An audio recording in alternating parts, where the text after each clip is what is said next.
Welcome to healthy food kitchen. இன்றைக்கி நம்ம வந்து புதினா ஜூஸ் செய்ய போகிறோம். ஸ்டோர் பண்ணி வைக்கிற மாதிரி செய்ய போகிறோம். ஏற்கனவே நான் இஞ்சி லெமன் ஜூஸ் செஞ்சுருக்கேன். அதோட இப்போ சேர்த்து புதினாவும் சேர்த்து செய்ய போகிறோம். இதுக்கு நான் வந்து எந்த ப்ரிசர்வேட்டிவும் சேர்க்கல. 2 months வரைக்கும் நல்லாயிருக்கும். எலுமிச்சம்பழம் வந்து 10 எடுத்துருக்கேன். இஞ்சி தோல் சீவி நறுக்கி வச்சுருக்கேன். ஒரு 100 அல்லது 150 கிராம் எடுத்துக்கோங்க. உங்களுக்கு காட்டம் அதிகமாக வேணும், இஞ்சி டேஸ்ட்டு பிடிக்கும்னா 150 எடுத்துக்கோங்க, இல்லாட்டி 100 கிராம் போதும். சீனி தேவையான அளவுக்கு. எலுமிச்சம்பழம் ஜூஸ் எடுத்துக்கிட்டு அது மாதிரி 2 மடங்கு கூட எடுக்கணும் சீனி. ஜூஸ் எடுத்து அளந்துக்கின பிறகு நம்ம அளவு மெஷர்மெண்ட் எடுத்துக்குவோம். புதினா வந்து கழுவி சுத்தம் பண்ணி வச்சுருக்கேன். ஒரு 2 கைப்பிடி அளவுக்கு எடுத்துக்கோங்க.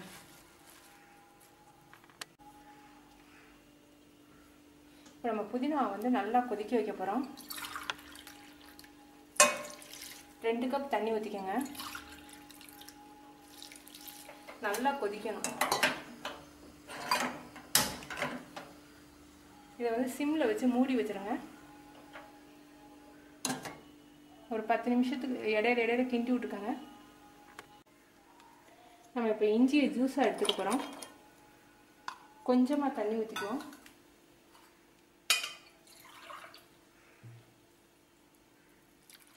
நல்லா நைஸாக அரைச்சிடுவோம். இஞ்சி ஜூஸ் வந்து இப்போ வடிகட்டிக்குவோம். இஞ்சி வாங்கும்போது கொஞ்சம் பிஞ்சாக இருக்கிற மாதிரி பார்த்து வாங்கிக்கோங்க. ரொம்ப முத்தலாக இருந்துச்சுன்னா நாராக வரும்.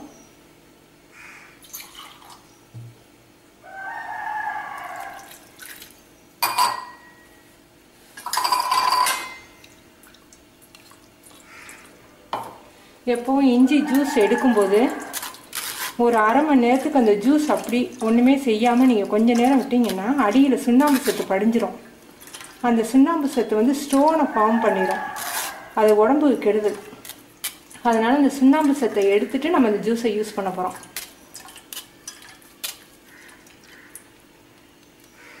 இந்த ஜூஸ் ஒன்றுமே பண்ணாதீங்க. இந்த மாதிரி அகலமான பாத்திரத்தில் இஞ்சி ஜூஸ் எடுத்து ஒரு 20 நிமிஷம் மூடி வச்சுருங்க. இப்போ லெமன் எல்லாத்தையும் நம்ம புழிஞ்சு ஜூஸாக எடுத்துக்க போகிறோம்.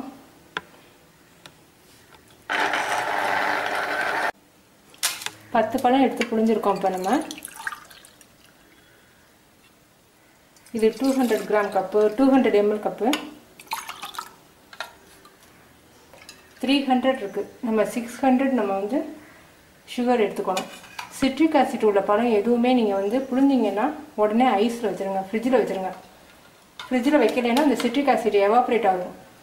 நீங்கள் ஜூஸ் வந்து லெமன் ஜூஸ் சும்மா சாதாரணமாக சீனி போட்டு கலந்து குடிச்சிங்கன்னா அதை அரை மணி நேரம் வெளியில் வச்சு பார்த்தீங்கன்னா அதோடைய புளிப்பு சவை போயிடும். வெறும் சீனி தண்ணியை குடிக்கிற மாதிரி இருக்கும். அந்த சிட்ரிக் ஆசிட் வந்து வெளியில் வச்சுருந்தீங்கன்னா எவாப்ரேட் ஆகிடும். அதனால் இந்த ஜூஸ் வந்து நம்ம ஃப்ரிட்ஜில் வைக்க போகிறோம்.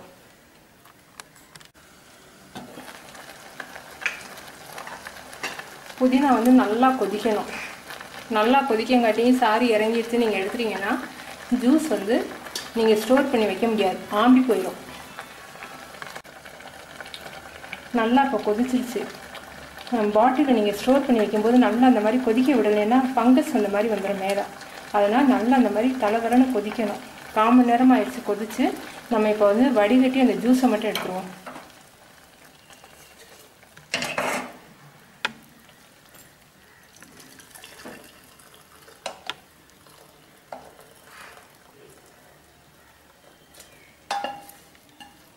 இந்த ஜூஸ்க்கு வந்து சிட்ரிக் ஆசிட் உள்ள பழம் நம்ம எலுமிச்சம்பழம் புளியறதுனால கெட்டு போகாது.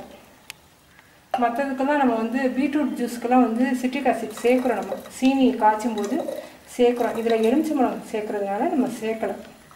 சிட்ரிக் ஆசிட் தேவையில்லை. நீங்கள் அப்படி 6 மாதம் 7 மாதத்துக்கு நான் ஸ்டோர் பண்ணி வச்சுக்கணும் அப்படின்னு நீங்கள் நினச்சிங்கன்னா சோடியம் பென்சோயேட் 1/4 ஸ்பூன் சேர்க்கணும்.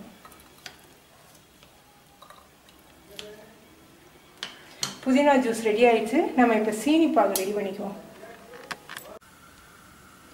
200 ml தண்ணி சேர்த்துக்குவோம். 300 ml நமக்கு வந்து ஜூஸ் இருக்குது, லெமன் ஜூஸ். அதுக்கு வந்து நம்ம 600 கிராம் சீனி சேர்க்க போகிறோம். இது 200,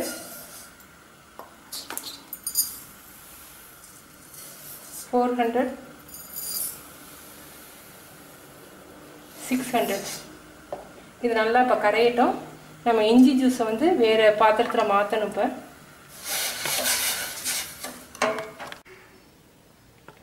இஞ்சி ஜூஸ் நம்ம எடுத்து வச்சு ஒரு 1/4 மணி நேரம் ஆயிடுச்சு. இதை இன்னும் ஒரு பாத்திரத்தில் ஊற்றி இன்னும் ஒரு 10 நிமிஷம் நம்ம இதை மூடி வைக்க போகிறோம். இது வந்து சுண்ணாம்பு. இங்கே பாருங்கள், இப்போ காமிக்கிறேன். இஞ்சியில் எவ்வளவு சுண்ணாம்பு இருக்குதுன்னு பாருங்கள். இதுதான் வந்து வயிற்றுல படிஞ்சு ஸ்டோன் ஃபார்ம் ஆகுறது. அதனால் இது வந்து இந்த மாதிரி 2 தடவை அல்லது 3 தடவை இஞ்சி ஜூஸ்லேருந்து நம்ம எடுத்துடணும். இது இன்னும் ஒரு பாத்திரத்தில் நான் மாற்றி வச்சுருக்கேன். அகலமான பாத்திரத்தில் நீங்கள் மாற்றினீங்கன்னா தான் இந்த மாதிரி சுண்ணாம்பு படியும். இது இன்னும் ஒரு 10 நிமிஷம் இருக்கட்டும். சீனி இப்போ நல்லா கரைஞ்சிருச்சு. கரைஞ்ச பிறகு நம்ம வந்து இந்த இஞ்சி சாறையும் எடுத்து கொதிக்க விட போகிறோம்.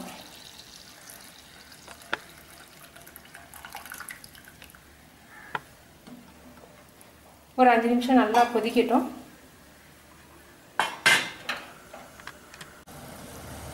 இப்போ இஞ்சி ஜூஸும் சேர்த்து நல்லா கொதிச்சிருச்சு. இப்போ நம்ம எடுத்து வச்சுருக்க புதினாவை இதில் ஊற்றுறோம்.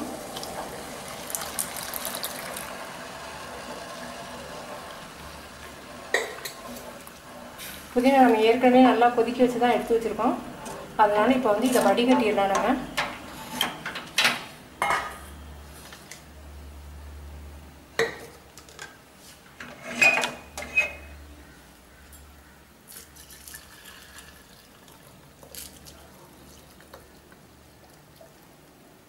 இது வந்து நல்லா ஆறின பிறகு நம்ம என்ன பண்ண போகிறோம், லெமன் சேர்க்க போகிறோம். நல்லா ஆறின பிறகு தான் லெமன் சேர்க்கணும். சூடாக சேர்த்திங்கன்னா சிட்ரிக் ஆசிட் வந்து அந்த புளிப்புத்தன்மை போயிடும். ஜூஸ் எடுத்து வச்சுருக்கோம்னா இது மூடி வச்சுருவோம். நல்லா ஆறட்டும். இப்போ இது நல்லா ஆறிடுச்சு. புதினா, இஞ்சி, சீனி 3 சேர்த்து நம்ம காய்ச்சிருக்கோம். இப்போ இதை வந்து லெமன் ஜூஸ் ஊற்றுறேன்.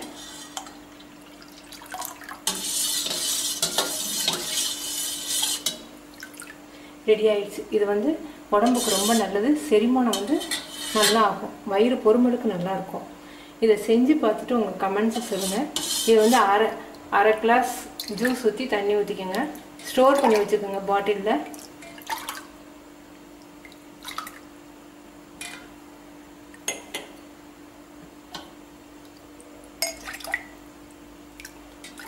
நல்லா அந்த லிக்விட் வந்து ஆறின பிறகு தான் நீங்கள் லெமன் ஜூஸை ஊற்றணும்.